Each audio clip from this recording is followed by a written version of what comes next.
আপনারা যারা আন্তর্জাতিক খবরের পেছনের আসল কূটনীতিটা বুঝতে ভালোবাসেন তাদের জন্য আজকের এই বিশ্লেষণটি অত্যন্ত গুরুত্বপূর্ণ হতে চলেছে। ভিডিওর শুরুতেই আজকের প্রধান প্রধান খবরগুলোর শিরোনাম এক ঝলক একটু দেখে নিন। দর্শক, আজ আপনারা দেখতে চলেছেন কিভাবে মধ্যপ্রাচ্যের সমুদ্রপথে আমেরিকার দম্ভ চূর্ণ হলো এবং প্রেসিডেন্ট ডোনাল্ড ট্রাম্প তার বহু চর্চিত প্রজেক্ট ফ্রিডম স্থগিত করতে বাধ্য হলেন। আমরা আরও বিশ্লেষণ করব হোয়াইট হাউসের অপারেশন এপিক ফিউরি হঠাৎ করে গুটিয়ে নেওয়ার পেছনের আসল আইনি ও কৌশলগত কারণ কি। সেই সাথে থাকছে সবচেয়ে বড় জিওপলিটিক্যাল শিফট, বেইজিংয়ে গতকাল ইরান ও চীনের পররাষ্ট্রমন্ত্রীদের হাই প্রোফাইল বৈঠক, যেখানে চীন সরাসরি আমেরিকা ও ইসরায়েলের বিরুদ্ধে গিয়ে ইরানকে খোলাখুলি সমর্থন দিয়েছে এবং একটি চরম সতর্কবার্তা ছুড়ে দিয়েছে। আর সবশেষে আলোচনা করব হরমুজ প্রণালীতে ফ্রান্সের একটি বাণিজ্যিক জাহাজে হওয়া ভয়াবহ হামলা নিয়ে, যা গ্লোবাল শিপিং রুটে নতুন করে আতঙ্ক তৈরি করেছে। আজ 7ই মে 2026 তারিখের এই বৈশ্বিক প্রেক্ষাপটে দাঁড়িয়ে আমরা এই প্রতিটি খবরের শুধু উপরের আবরণ নয়, বরং এর ভেতরের আসল রাজনীতি নিয়ে একদম প্র্যাকটিক্যাল আলোচনা করব।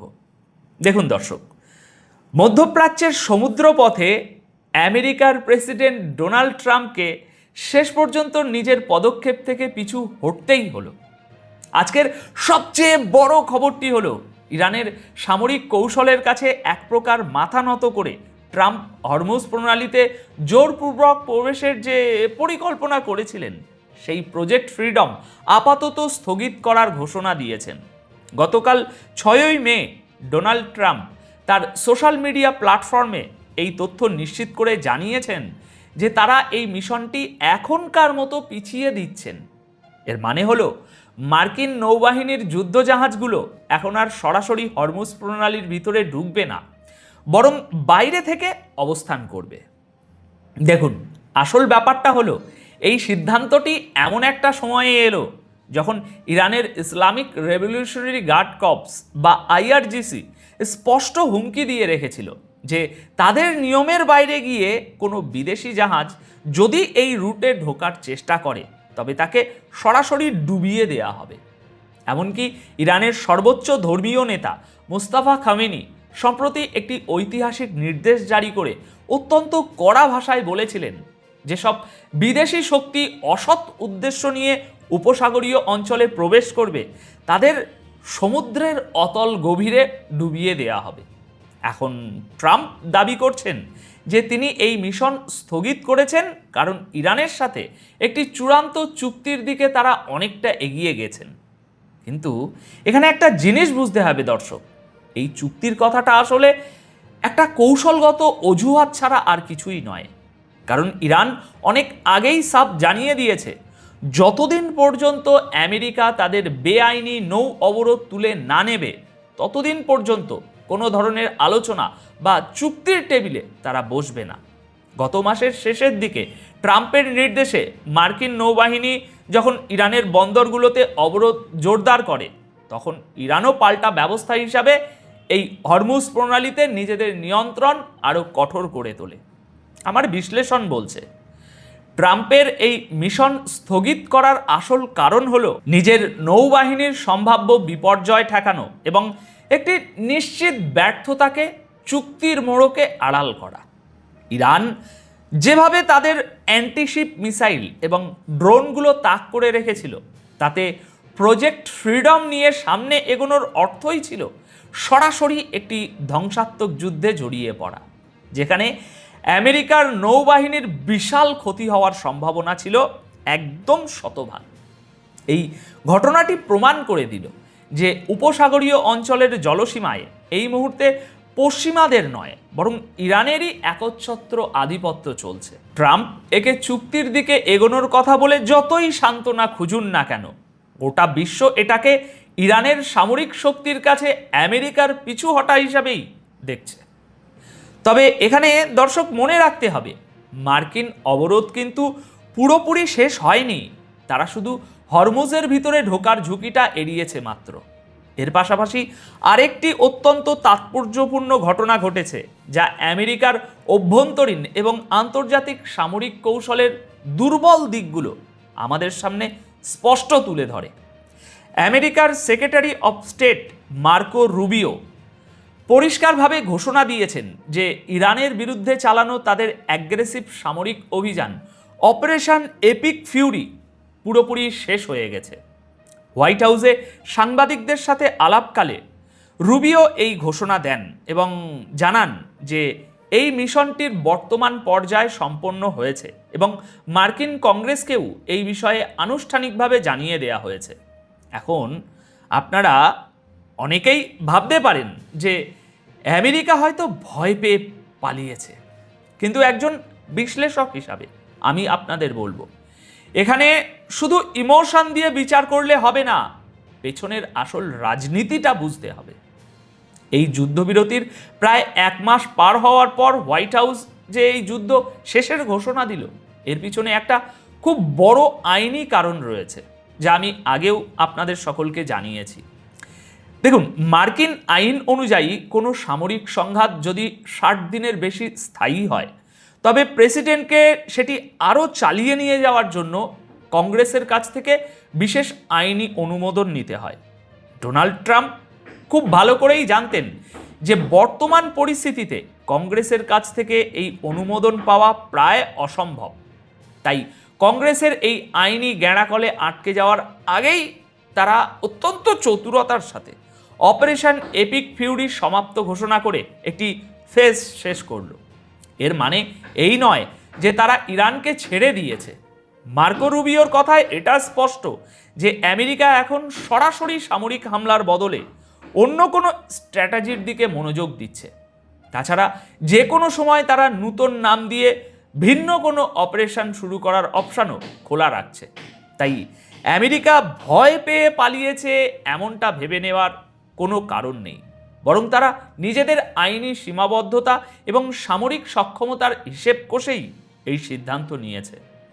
তবে এই সিদ্ধান্ত এটাও প্রমাণ করে যে আমেরিকার পক্ষে এখন আর চাইলেই মধ্যপ্রাচ্যে মাসের পর মাস লম্বা এবং ব্যয়বহুল যুদ্ধ চালিয়ে যাওয়া সম্ভব নয়।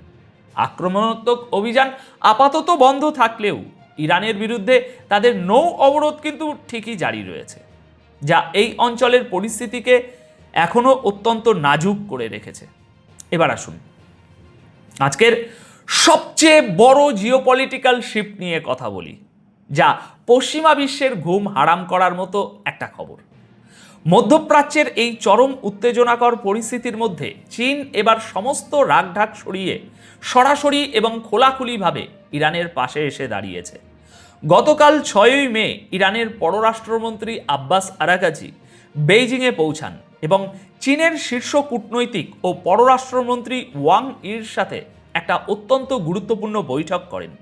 এই বৈঠকের পর চীন যে ভাষায় কথা বলেছে তা আন্তর্জাতিক কূটনীতিতে রীতিমতো ভূমিকম্প তৈরি করেছে।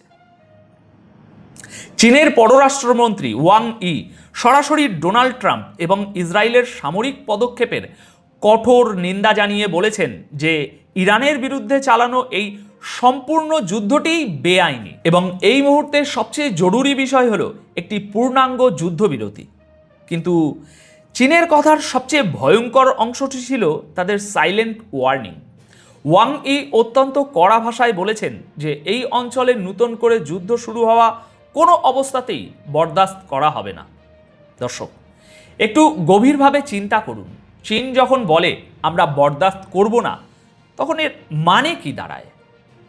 এর মানে হলো আমেরিকা বা ইসরায়েল যদি নতুন করে ইরানে হামলা চালানোর সাহস করে, তবে তা সরাসরি চীনের স্বার্থে আঘাত হিসাবে গণ্য হবে।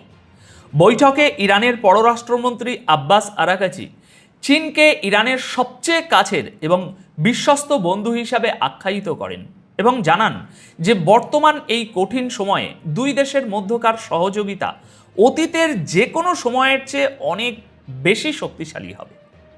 দেখুন, এই পুরো ঘটনাটি ডোনাল্ড ট্রাম্পের জন্য একটি বিশাল বড় ধাক্কা।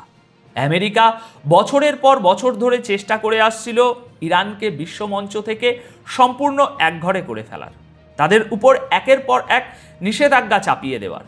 কিন্তু আজ চীনের মতো একটি গ্লোবাল সুপার পাওয়ার যখন ইরানের পিছনে ঢাল হয়ে দাঁড়ালো, তখন আমেরিকার সেই আইসোলেশন স্ট্র্যাটেজি পুরোপুরি মুখ থুবড়ে পড়ল। একদিকে ট্রাম্প ইরানের উপর নৌ অবরোধ দিয়ে তাদের গলা টিপে ধরার চেষ্টা করছেন, অন্যদিকে চীন তাদের সব ধরনের লজিস্টিক ও কূটনৈতিক সাপোর্ট দিয়ে বাঁচিয়ে রাখছে।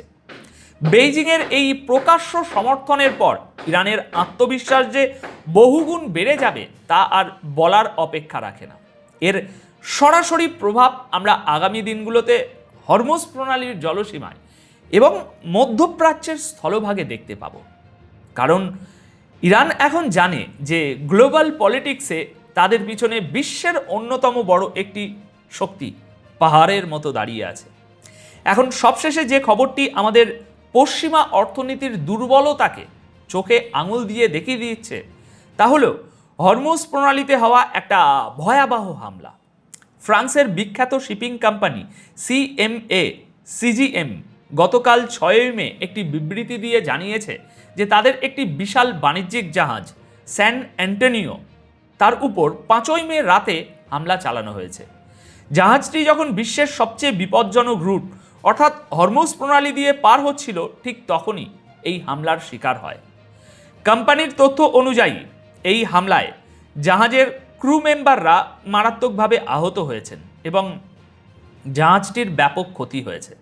এখনো পর্যন্ত আনুষ্ঠানিকভাবে এটা পরিষ্কার নয় যে এই নিখুঁত হামলার পিছনে আসলে কাদের হাত রয়েছে।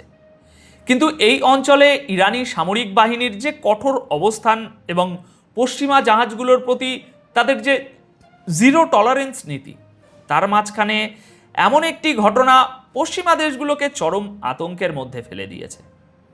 দেখুন, এখানে আসল ব্যাপারটা হলো কে হামলা করেছে, তার চেয়েও বড় প্রশ্ন হলো আমেরিকা বা পশ্চিমা বিশ্ব এত বড় বড় নৌবহর নিয়ে ওই এলাকায় উপস্থিত থাকার পরও কেন তারা নিজেদের মিত্রর বাণিজ্যিক জাহাজগুলোকে নিরাপত্তা দিতে পারছে না।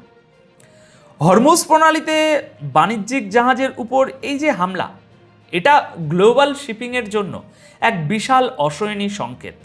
ফ্রান্স সহ অন্যান্য পশ্চিমা দেশগুলো এই ঘটনার তদন্ত শুরু করেছে ঠিকই, কিন্তু দিন শেষে রূঢ় বাস্তবতা হলো সমুদ্রপথের এই অত্যন্ত গুরুত্বপূর্ণ চেক পয়েন্টে পশ্চিমা দেশগুলোর নিরাপত্তা দেওয়ার ক্ষমতা এখন তলানিতে এসে ঠেকেছে। হরমুজ প্রণালী দিয়ে বিশ্বের একটা বিশাল অংশের জ্বালানি তেল এবং পণ্য পারাপার হয়, আর সেখানে যদি এমন নিয়মিত হামলা চলতে থাকে তবে পশ্চিমা অর্থনীতিতে এর প্রভাব পড়বে ভয়াবহভাবে। দর্শক, আজকের এই সম্পূর্ণ আলোচনা থেকে আমরা একটা জিনিস খুব পরিষ্কারভাবে বুঝতে পারছি যে বিশ্বের ব্যালেন্স অফ পাওয়ার খুব দ্রুত পরিবর্তিত হচ্ছে। আমেরিকা চাইলেই এখন আর তাদের পেশি শক্তি দিয়ে সবকিছু নিয়ন্ত্রণ করতে পারছে না। হরমুজে ট্রাম্পের পিছু হটা এবং অপারেশন এপিক ফিউরি গুটিয়ে নেওয়া তারই প্রমাণ। অন্যদিকে চীন এবং ইরানের এই নূতন মেরুকরণ পশ্চিমা বিশ্বের একাধিপত্যের কফিনে শেষ পেরেক ঠুকে দিচ্ছে কিনা সেটাই এখন দেখার বিষয়। এখন আজকের এই জিওপলিটিক্যাল বিশ্লেষণ আপনাদের কেমন লাগলো এবং হরমুজ প্রণালী থেকে আমেরিকার এই কৌশলগত পিছু হটাকে আপনারা কিভাবে দেখছেন তা অবশ্যই কমেন্ট করে জানাবেন। আপাতত তাহলে এ পর্যন্তই। সবাই খুব ভালো থাকবেন, সুস্থ থাকবেন। ধন্যবাদ আপনাদের সকলকে।